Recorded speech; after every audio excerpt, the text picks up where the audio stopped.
It's a commonly held misconception that the Earth is a spherical object that revolves around the Sun. But the fact is, of course, that the Earth is a circular dish surrounded by a barrier of ice that explorers have been attempting to penetrate for centuries.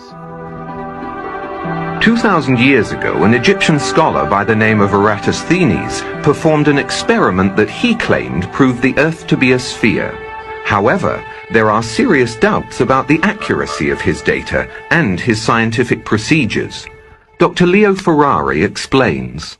The Eratosthenes experiment is an experiment supposedly conducted in the 1st century, whereby this ingenious person was supposed to have proved, I say that in quotes, that the Earth was a sphere of some 4,000 miles radius.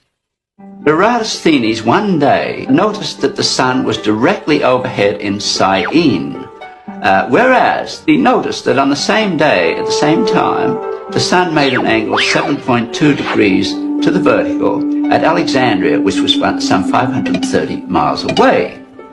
How did Eratosthenes in the 1st century know what the sun was doing on the same day in two places which are 530 miles apart?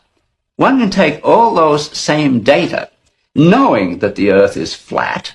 In one place you have the sun directly overhead, and at another place, at the same time, at 530 miles away, let us suppose that it does make an angle of 7.2 degrees to the vertical. Then we have a right-angled triangle, which it can be easily shown that the sun is some 4,000 miles up in the sky.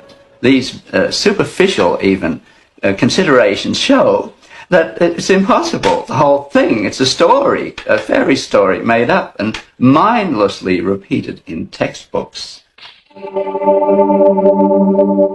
Fortunately, not all scientific arguments are based on such questionable research.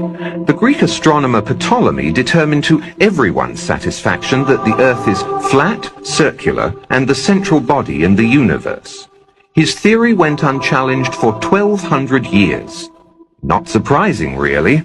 One need only look around. However, the notion that it was some other shape gained some acceptance during the Renaissance. These were impoverished times.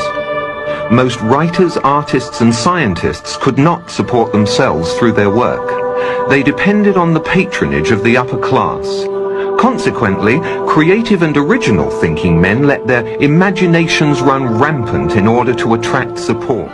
In 1543, the Polish astronomer Copernicus suggested the bizarre notion that the Earth is a round ball that circles the sun. But his book emphasized it was only a hypothesis. He further avoided controversy by withholding the book for 13 years, and then by dying on the day it was published. So Copernicus' notion that the Earth was a ball you couldn't fall off of was readily embraced by businessmen. And when Magellan's crew claimed to have circumnavigated the globe in 1522, it was seen as a new piece in the scientific puzzle. But more importantly, it was seen as a strong psychological boost for free enterprise. It's also been seen as a huge publicity stunt.